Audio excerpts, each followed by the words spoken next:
Praise the Lord. கர்த்தருடைய நாமம் மகிமைப்படுவதாக. இன்றைக்கு நாம் பார்க்க போகிறது ஆவிக்குரிய மண்டலத்தை நாம் எப்படி பார்க்குறது. நிறைய பேர் ஆவிக்குரிய மண்டலத்தை பார்க்கணுன்னு ஜெபம் பண்ணுறாங்க, ஆனால் ஒரு நாளும் அவங்க பார்த்ததே கிடையாது. ஆவிக்குரிய மண்டலத்தை பார்க்குறதுக்கு முன்னே ஆவிக்குரிய மண்டலத்தை எப்படி பார்க்கணும் அதை பற்றி கற்றுக்கொண்டா தான் உங்களாலேயும் ஆவிக்குரிய மண்டலத்தை பார்க்க முடியும்.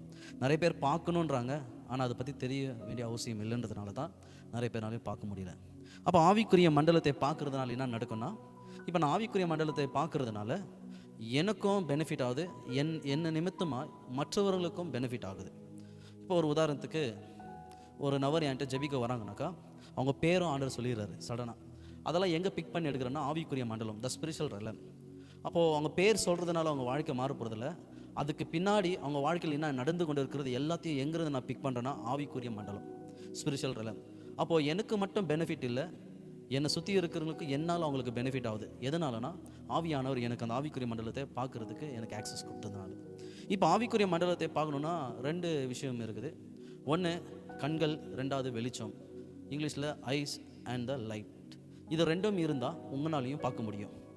இப்போது ஒரு வெளிச்சம், இப்போது நான் இந்த லைட்டு எனக்கு மேலே எரிஞ்சுன்னு இருக்கிறதுனால என்னுடைய முகம் உங்களுக்கு தெரியுது.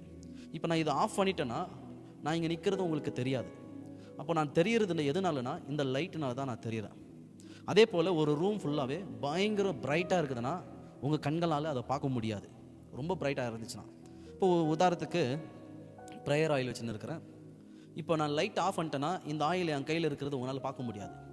இதே நான் லைட் ஆன் பண்ணேன்னா உங்களால் இந்த ஆயிலை பார்க்க முடியும். அதனால் இந்த வெளிச்சத்தினால தான் இந்த ஆயில் உருவாக்கப்பட்டது கிடையாது. இந்த ஆயில் ஏற்கனவே என் கையில் தான் இருக்குது. ஏன் உங்களால் பார்க்க முடியலன்னா லைட் ஆஃப் பண்ணிட்டதுனால உங்களால் பார்க்க முடியல, ஆனால் லைட் ஆன் பண்ணதுனால இருக்கிறது அது அப்படியே உங்களுக்கு வெளிப்படுத்துது.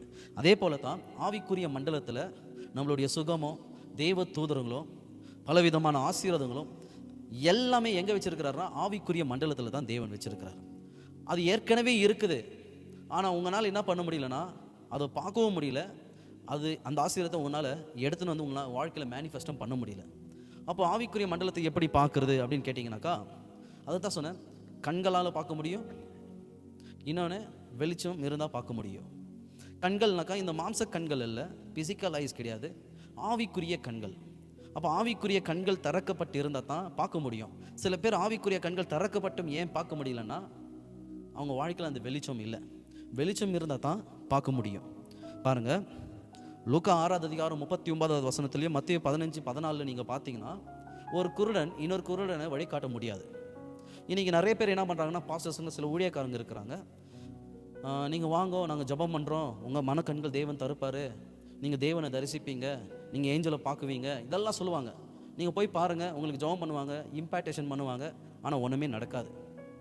ஏன்னா ஒரு குருடன் இன்னொரு குருடன் என்ன பண்ண முடியாது, வழி காட்ட முடியாது. அவங்களாலேயே பார்க்க முடியல, கூப்பிட்டு வந்து ஜெபம் பண்ணுறேன் உங்களுக்கு இதெல்லாம் தெரியும் சொல்லி உங்களையும் ஏமாற்றுவாங்க.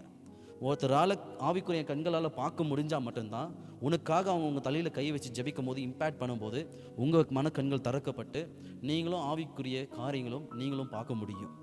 பாருங்கள், சில பேர் நான் தீர்க்கதரிசியாக இருக்கணும்னு ஆசைப்பட்றாங்க. இல்லை, கர்த்தர் சில பேர் வாட்ச்மேனாக தான் கர்த்தர் நியமிக்கிறார்.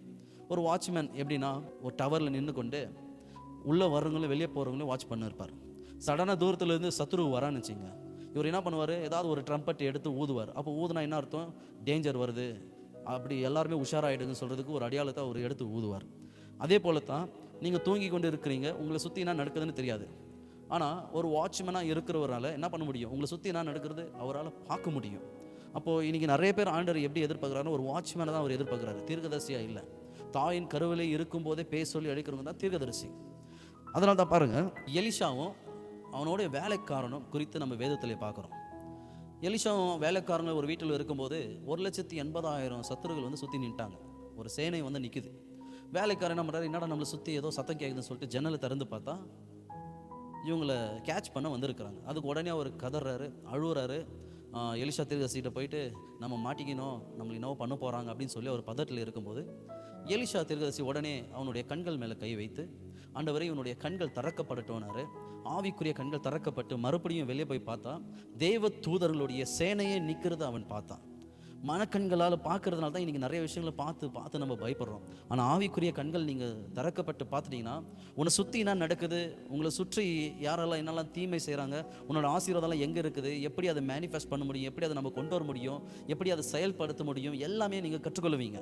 அப்போ ஆவிக்குரிய கண்கள் திறக்கப்படணும்னா ஃபஸ்ட்டு உங்களை வழிநடத்துகிற உங்களுடைய போதகர் இல்லைன்னா ஒரு மென்டராக இருக்கிறாங்களா, அவங்க கண்கள் திறக்கப்பட்டு இருந்தால் மட்டும்தான் உன்னுடைய கண்களை என்ன பண்ண முடியும், திறக்க முடியும். சிம்சோன் எடுத்துங்க. சிம்சோன் பயங்கரமான அபிஷேகம் பண்ணப்பட்டவர். அவருக்கு பின்னால் பிசாசு இருக்கிறான்னு தெரியல. அது தெரியாமல் அந்த ஆவிக்குரிய கண்களால் பார்க்காததுனால செத்ததை சாப்பிடக்கூடாது. ஒரு சிங்கத்தை கொன்று போட்டு திரும்பி வரும்போது அந்த சிங்கத்தில் என்ன இருந்துச்சு, தேனுங்களும் இருந்துச்சு. அந்த தேனை எடுத்து அவர் சாப்பிட்டதுனால அந்த அபிஷேகத்தை அவர் எழுந்துட்டார். அதுக்கு பின்னால் இருக்கிற ஆவி அவருக்கு பார்க்காம போயிட்டார். அவருடைய வாழ்க்கையில் அந்த அபிஷேகம், அந்த வல்லமையெல்லாம் எழுந்துட்டார். எதனாலனா, சில காரியம் நம்மளை சுற்றி இருக்கிறத நம்ம பார்க்காததுனால, அப்படியே நம்ம செய்கிறதுனால தான் நம்ம அபிஷேகத்தையும் ஆசீர்வாதத்தையும் எல்லாத்தையும் நம்ம எழுந்துடுறோம். பாருங்கள், நமக்குள்ள ஆவி, ஆத்மா, சரீரம் இருக்குது. நம்மளுடைய ஆவி எங்கே இருக்குதுன்னா வயிற்று பகுதியில். பசி எடுத்தால் வயிறு தான் எஃபெக்ட். உனக்கு பயம் வந்தாலும் எதை எரிக்கப்படுகிறீங்க, வயிறு தான் எரிக்கப்படுகிறீங்க. எல்லாம் எஃபெக்டும் வயிற்று மேலே தான் வருது. ஏன்னா தேவனுடைய ஆவி நமக்குள்ளே வயிற்று பகுதியில் தான் வச்சிருக்கிறார். அதனால தான் த ஸ்பிரிட் லீவ்ஸ் இன் த பெல்லின்னு இருக்கும் பைபிளில். அப்போது நம்மளுடைய ஆவி, நம்மளுடைய ஆத்ம சிந்தை, நம்முடைய சரீரம், இந்த ஆவிக்குள்ளே தான் ஆவிக்குரிய கண்கள் திறக்கப்படுது. எப்படி திறக்கப்படுறதுன்னா, நீங்கள் கர்த்தராக இயேசு கிறிஸ்து சொந்த ரட்சகராக ஏற்றுக்கொண்டு நீங்கள் ஞானஸ்தானம் எடுத்ததுனுமே உங்களுடைய கண்களை தேவன் திறக்கிறார். தூங்கி நின்ற ஆவி ஏஞ்சிக்கிச்சு. அப்போ ஆவிக்குரிய கண்கள் திறக்கப்பட்டுச்சு. ஏன் பார்க்க முடியலன்னா, பார்க்கறதுக்கு வெளிச்சம் இல்லாமல் இருக்குது, லைட். அந்த வெளிச்சம் இல்லாததுனால தான் நம்மளால் என்ன பண்ண முடியல, பார்க்க முடியல. ஒருவேளை நீங்கள் ஞானஸ்தானம் எடுத்திருந்தால் உங்களுடைய கண்கள் தேவன் திறந்திருக்கிறார். ஆனால் ஏன் உங்களால் பார்க்க முடியலன்னா, வெளிச்சம் இல்லாமல் இருக்கிறதுனால உங்களால் பார்க்க முடியல. பாருங்கள், ஒரு உதாரணத்துக்கு வெளிப்படுதல் 1ஆம் அதிகாரம் 11ஆவது வசனத்தில் நீங்கள் பார்த்தீங்கன்னாக்கா யோவானை பற்றி இருக்குது. ஏன்னா அந்த புஸ்தகத்தை எழுதினது யோவான். இப்போ யோவான் கண்ணெல்லாம் பிடுங்கி பத்ம தீவில் அவர் விடும்போது அங்கே சில விஷயங்கள் ஆண்டு சொல்கிறாரு, நான் காட்டுகிறதை நீ எழுது. ஏற்கனவே கண்ணு பிடுங்கிட்டாங்க, அவருக்கு கண் பார்வை இல்லை. ஆனால் ஆண்டவர் சொல்கிறார், நான் காட்டுகிறது ஏதுன்னு சொன்னாக்கா, அவருடைய ஆவியில் இருக்கிற அந்த ஆவிக்குரிய கண்கள் திறக்கப்பட்டதுனால அவரால் அதை பார்த்து ஏதோ முடிந்துச்சு. நீங்கள் ஒரு உதாரணத்துக்கு வெளிப்படுதல் 4ஆவது அதிகாரத்தில் நீங்கள் பார்த்தீங்கன்னா 24 மூப்பர்களும் அவர் பார்க்குறார். அதை பார்த்துட்டு ஆண்டவர் சொல்கிறார், இதை எழுதுன்றார். பாருங்கள், மாம்ச கண்கள் பிடுங்கிட்டாங்க. ஆனால் இப்போ ஆவிக்குரிய கண்களால் அதை பார்த்து அவர் என்ன செய்கிறாரு, அதை எழுதுறாரு. இப்போ நமக்குள்ள ஆவி, ஆத்மா, சரீரம் இருக்குது. நம்முடைய ஆவி வந்து ஒரு எலக்ட்ரிசிட்டி மாதிரி, நம்முடைய சரீரம் வந்து லைட், வெளிச்சம். ஆனால் நம்மளுடைய ஆத்மா இருக்குது பாரு, இது வந்து ஒயர் மாதிரி. ஹல்லேலூயா. இது வந்து ஒயர் மாதிரி. இப்போது எலக்ட்ரிசிட்டிலேருந்து ஒரு ஒயர் அதில் போட்டு நம்ம லைட்டுக்கு கொடுத்தா தான் அந்த லைட்டை வந்து எரியும். அந்த மாதிரி தான் ஆண்டவர் மனுஷனை படிக்கும்போது தேவன் ஆவியாக இருந்தார். ஆதியாகமம் 1ஆவது அதிகாரம் பார்த்தீங்கன்னா தேவன் ஆவியான ஒரு மனுஷனை சிருஷ்டித்தார். இப்போ 2ஆவது அதிகாரத்தில் பார்த்தீங்கன்னா மண்ணை எடுத்து பிசைஞ்சு ஒரு மனுஷனை உருவாக்குறாரு. அவனுக்குள்ளே அந்த ஆவி போகுது. இப்போ மண்ணும் ஆவி அப்படின்னா சரீரமும் ஆவியும் உருவாக்கப்படுது. ஆதியாகமம் 1ஆவது அதிகாரத்தில் தேவன் ஒரு மனுஷனை படிக்கிறார், ஆவியாய் படிக்கிறார். ஆதியாகமம் 2ஆவது அதிகாரத்தில் தேவன் ஒரு மனுஷனை படிக்கிறார். எப்படி ஒரு மண்ணை எடுத்து பிசைஞ்சு பொம்மை செய்து அதை நாசில ஊதும் போது அப்போது அவன் ஜீவாத்மானான். He became a living soul அப்படின்னு இருக்கும். அப்போது ஒரு மனுஷனை ஆவியாய் படித்த தேவன் அடுத்து சரீரத்தை படிக்கிறார். ஆனால் சரீரம் என்பது ஒரு வெளிச்சம், ஒரு லைட்டு. ஆவி என்பது ஒரு எலக்ட்ரிசிட்டி. நடுவில் ஒயர் இருந்தால் தான் இது பற்றி எரியும் இந்த லைட். அதனால தான் ஆத்மா ஒன்று உருவாக்குனார் ஆண்டவர். அதை உருவாக்குனதுனுமே அந்த ஒயர், அது கனெக்ஷன் போனதுனுமே, எலக்ட்ரிசிட்டிலேருந்து லைட்டுக்கு போகிறதுக்கு ஒரு ஒயர் உருவாக்கப்பட்டதுனுமே உடனே அந்த லைட்டு எரிய ஆரம்பிக்குது.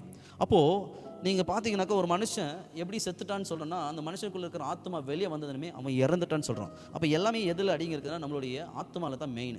மத்தேயு 10ஆவது அதிகாரம் 28ஆவது வசனத்தில், உன் சரீரத்தை அழிக்கிறவனுக்கு பயப்படாது, உன் ஆத்மா அழிக்க வல்லவர் அவருக்கு நீங்கள் பயப்படணும்னு இருக்குது.